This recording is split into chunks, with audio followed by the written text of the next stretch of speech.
Good morning, Facebook. This is Rocky, and I'm uploading a new video. And I'm uploading this video so early in the mornings because I have a lot of things on my mind. And one of the most important things on my mind that I think that I'm going to try to convey as clearly and as concisely as I can. I was shopping yesterday, and there was something that I could not afford to get. And I felt down and I felt really bad about it. I felt weird. But then I realized that I made a couple of shorts about a dupe of The Ordinary's glycolic acid toning solution. And you know, like most consumers, I want the real thing. I want what I want. And of course I couldn't get it. I had other responsibilities that I had to take care of. But then I realized this, in a weird way, this is one of the gifts of life. And I'm so glad that this kind of industry kind of exists, because when I was growing up, we called it generic. And there was always a stigma attached to generic brands and things like that. And it was not to say, I in no way want to discount brands like The Ordinary or any other high-end brands like Chanel or Dior, because I love those brands. And when I can afford those brands, you better believe I will be investing in them, because I do believe that real technology goes into it. I just think that it's important, and it's a gift that, that there's an industry out there that is created that can give us a little hint of something, that can introduce us to something until we're ready to invest, our full dollars into that product. Because once you invest, you're going to want to keep doing it, right? Because it's an investment. So, and I just realized yesterday, because, you get pissed off as a person, as a selfish, spoiled person, because you want things the way you want them. And the convenience and, for other people is just, gone out the window because you don't care. But the thing is that there is this industry that is developed in the last, I think, 30 years, where they're offering brands and products at a discount for, I guess, the same solution. It's not the same, though. I saw The Ordinary's glycolic acid solution. I mean, this is I would not discount this as a glycolic acid solution, because glycolic acid can be produced in a lot of different forms and in a lot of different ways. And I just happened to be lucky enough to find a product that was produced. And there are other products that are produced that are generic brand, like Amazon, the skin cream that they have. It's called Basics. It's for dry, sensitive skin. And it's comparable to Cetaphil. Cetaphil is also a very basic formula. And if Amazon was lucky enough to copy something that was close to that formula and to be able to sell it at a discount, that is beneficial for the average consumer, because you still want to be able to take care of yourself. Just because you're working, just because you don't have as much money as somebody else, does not mean that you have to deprive yourself. You don't. And I'm just saying this because I felt like crap after I gave myself a hard time for really finding a product at discount, and I wanted the real one because it was a brand. It was the thing to have, Mind you, I'm sitting in here. I have Garnier Fructis micellar water. There are different other micellar waters out there, and actually 365 is a bomb micellar water. It's just that Garnier Fructis is more accessible. For Whole Foods 365, I have to go to Whole Foods. Or can you order it online? I don't know. Maybe you can. I'm gonna have to check it out. But I think that their toner is definitely superior. Their micellar water 365 Whole Foods is definitely superior to Garnier Fructis. It's just that Garnier Fructis is more available. It's more widespread. Yeah. another thing that I found is beneficial, that a product that I love. Now, I love La Roche-Posay has a UVA UVB moisturizer sunscreen. It is excellent, but you can't find it everywhere. And yes, it is in high demand. And I just was not willing to wait online, wait they say 2-day shipping, but whatever. I found this sunblock. A lot of people don't like this one. This is called Sunblock Max Block. I like this. It's simple. The technology, no, it's not complex like a lot of other SPFs or UVA or UVB ray protectant. It's not, but it's simple. It gets the job done. It blocks out what's normal. And if you look at the benefits of using glycolic acids and creams that are rich in ceramides, they can repair UVA, UVB damage. For me, I would say within a week, within 7 days.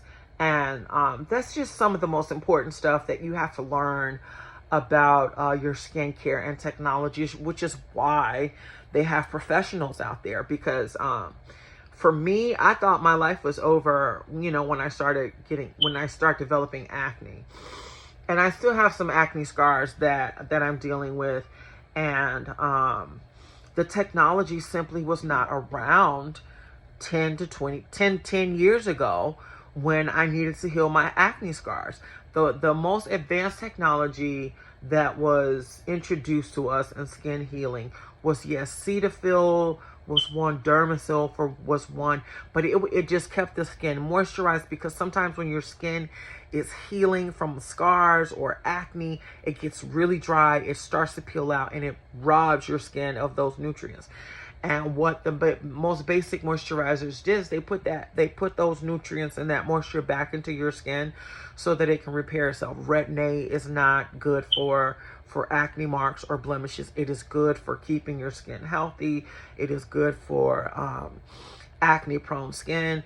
And basically that technology just came about with glycolic acids and azelaic acids with I think the first time I ever learned it was alpha hydroxy acids were some of the first acids that were dropped on the market, and I tried it, and trust me, this is a vast improvement based on what I was suffering from when I was younger.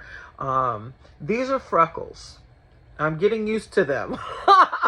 That is one of the things that I am really frustrated about, is that I have freckles, and freckles are sometimes they're big and they're blotchy. These are freckles. They're not indents like acne scars. They leave dents in the skin like, little craters. And I had to learn what was the difference between my freckles and what was the difference between acne scarring. So that was just a big wake-up call for me. But like I said, the technology behind using acids for the skin and resurfacing is new.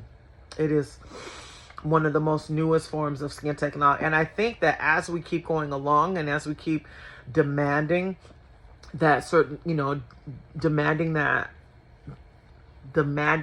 of those, that we keep those products as a part of our daily living, then I think that the technology will grow, because people are experimenting with so many things, with fermentation, with plants and vegetables and fruits and things like that. And we're discovering that those things, though they have been beneficial been beneficial to our internal organs, we're now realizing that they're beneficial to the largest organ in the human body, which is your skin. Hold on.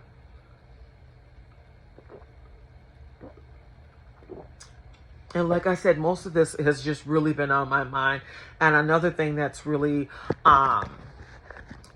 coming into the forefront of the cosmetic or the health industry, I would say, health is your hair. The health of your hair definitely is important. As people are realizing that they're living longer, they want to have that persona. They want to have a healthy head of hair. They want to have, they want that healthy head of hair instead of thinning.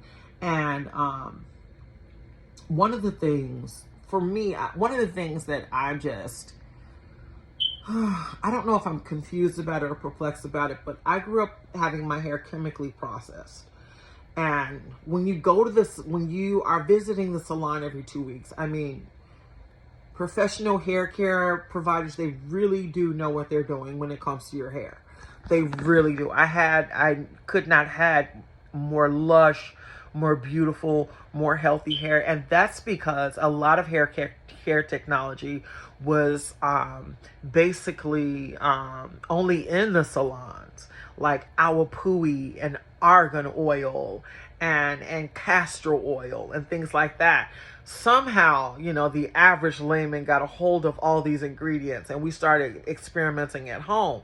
But when you go to the salon and you read a lot of the ingredients on a luxury hair care product, there's coconut oil, there's jojoba oil, they're all different types of butters and roots and things that they put in their process, and they're processed to the point of perfection so that they're beneficial for your hair. So I grew up using a lot of these luxury brands like Aveda, Paul Mitchell, Aveda,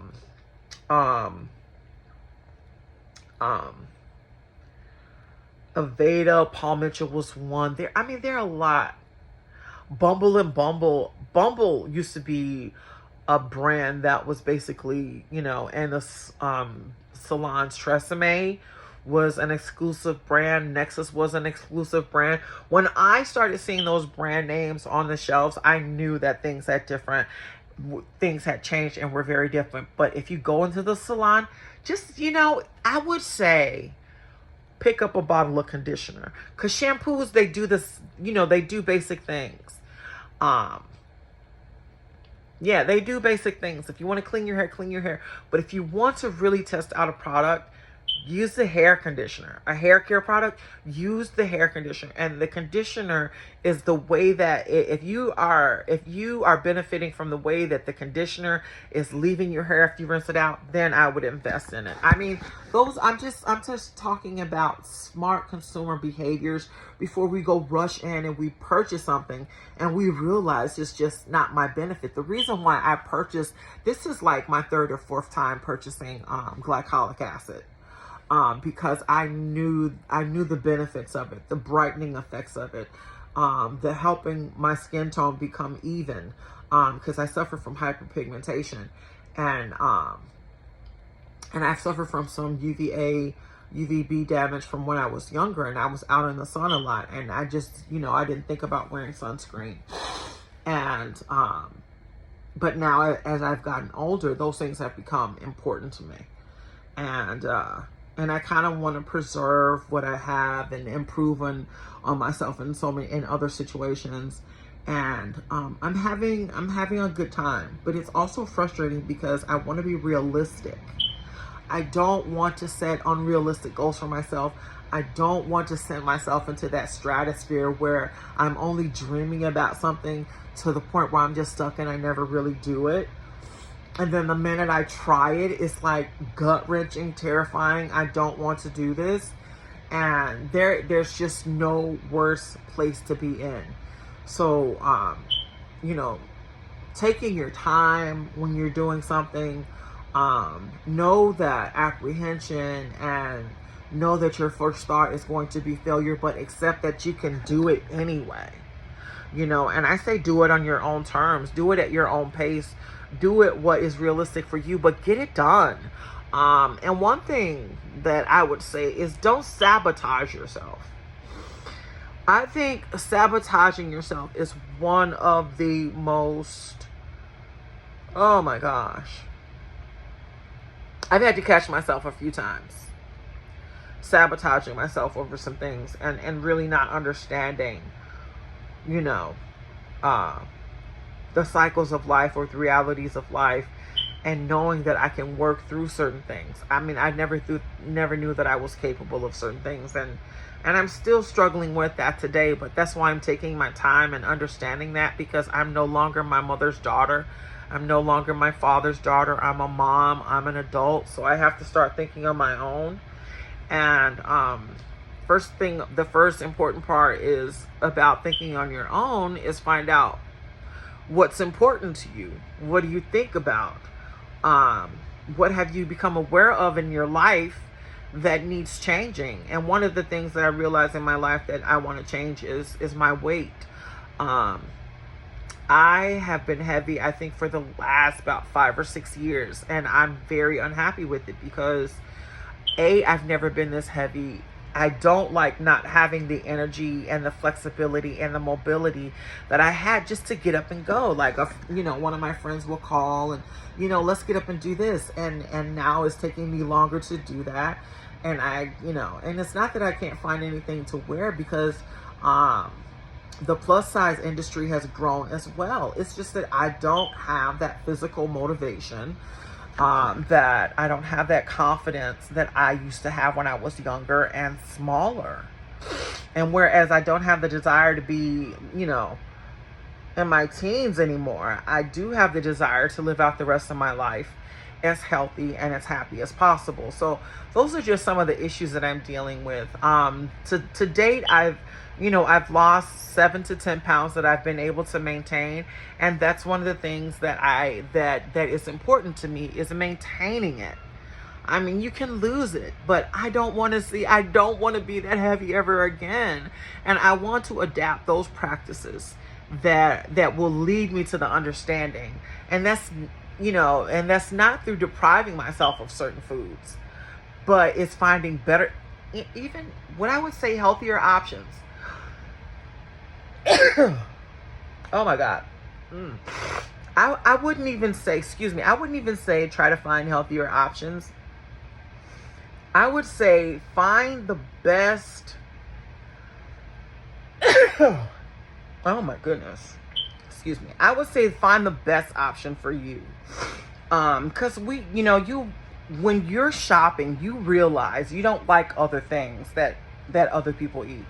You don't like other things that the majority of people like to indulge in. You just don't. And that's as far as ice cream, as far as pizza and cookies and cakes. You just don't like what everybody else likes. And one of the things that I grew up eating my entire life that my friends thought was absolutely disgusting was yogurt. I cannot live without yogurt. I love it. I will eat yogurt before I would eat ice cream because it's creamier to me. The consistency is just yummy. And I think that is, there are some behaviors that I have in my life as far as eating that have kept me from reaching pinnacle, pinnacle weights that could have really debilitated me.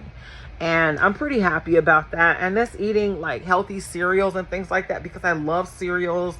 And I discovered healthy brand name cereals really early on in my life. And so those are some of the areas that I really don't have to concern myself with. And, just when they become available, to be able to eat them and be able to find the comfort in them that I found and that I enjoy. So yeah. So basically, those are some of the thoughts that I had on my mind this morning. I'm so exhausted, but I had to convey this message. And like I said, while you're shopping, if you see a less expensive item, if you see, the technology that's out there for a product or a brand that you want to try, I would say try the cheaper option first. Introduce yourself to certain formulas and products and see how they work for you. And if it's close, if it's still not what you want, then I would invest in something. But investments are what the word means. They're investments. There are things that you intend to have in your life over, for a long period of time, for the rest of your life, depending on how much you like the product, how much, you're benefiting from the product or services that you're receiving. And I mean, those things are important to reducing headaches and stress in your life. And because, it just is. It's just something that works. Consistency works in your life. Inconsistency causes you stress. It causes impulse behaviors. It causes you just simply not to think or pay attention to what it is that's going on in your life that is so important to maintaining your health and your well-being. And those are just some of the habits that I had to adapt in my life. And the first thing that I had to do was look at what was around me and figure out what was working that I wanted to keep. And those things that were not working for me, those things that were holding me back or causing me harm, I just kind of let go of. Because I realized, you know what, I really don't need some of this in my life. It's really not doing anything but taking up space. And, and I want to find healthier options. I want to do something better. I want to do something more beneficial to me. Not just for what I consider like social obligations to fit in with other people, to identify with people that probably don't even have anything in common with you. But I know that it sounds like I just grew up with a tight-knit group of peers. And one of the things that we have to be honest with ourselves about is that we all do that. And we do call those peers, sometimes we call them family members. But if you grew up in a neighborhood and in a community, those are also your peers. But I'm just basically making a statement is that, do what is best for you and your own well-being. Do what is successful for you. Do what helps you accomplish your goals. Do what helps keep you striving in this world, because, life, I realize, has a lot of changes, a lot of occurrences that we have to endure, and if they're negative, we overcome them. If they're positive and beneficial, to continue to incorporate those things into our lives. Because I also realize that sometimes we can get caught up in certain behaviors that we forget what is really good for us. We really can. The fact that I stopped doing things in my life like Kashi cereal. Kashi cereal was one of the first health cereals that I got a hold of. I had made a vow to stop eating cereal because I think that the habit of eating cereal was basically causing me to eat unnecessarily. So when I went back to revisit cereals, their formula had changed a little bit, and I was kind of apprehensive, or it was all in my mind. I'm sure it was, because we experienced that disappointment because, man, I left this behind. I can't go get it back. But yeah, you can. You just have to be a little bit more braver. Yeah, you have to be a little bit more braver in order to say, I really do want this. I want this back in my life. I remember the benefits. I remember how happy it made me, how satisfied it made me. And I want to keep doing it. So, and there's nothing wrong with that. It's just something internally within us that we say, well, why'd you leave it? We do this to ourselves. We beat up on ourselves, and we demonize ourselves. And we're just like, oh, is something wrong with you? How can you give up something? Because if something, you have to listen to that. You have to listen to. And to me, the reason why I stopped eating Kashi, like I said, is because I was developing a dependency upon cereal for breakfast. And it was basically hurting my wellness and my fitness routine. So one thing that I started doing, I started incorporating, like my family, we would eat grits on the weekend. And I thought it's because, it took a long time to make. But it was, it was actually the only time my mother really had time to cook breakfast was on the weekends. So I began to put all of that together. So I said, okay, I want to incorporate grits every day. Just a small, because they're filling, they're warm, and they're comfort food. So I began to do that every day. And then after I began to do that every day, I began to realize the convenience of having, just a little pop of cereal. And it's a learning process, and that kind of taught me portion control. It taught me about eating. It taught me about preference eating. I mean, just so many things about nutrition that we don't think. Because when we think about nutrition, we think about roughage and greens and things like that. But nutrition is also portion control. It is also the type of variety of foods you eat, the quality of food that you eat, and how it includes a lot that we simply don't pay attention to. And I'm going to leave you guys with this because my cat has been howling. I need to go see what's wrong with him. But it takes 30 days to break a bad habit. It also takes 30 days to learn a new, more positive, more productive behavior. Like really learning about what is behind these generic products. It doesn't mean that they're less. It just means that, you know, they want to introduce you to something that you really want at, you know, a discounted price until you're ready to invest. Peace.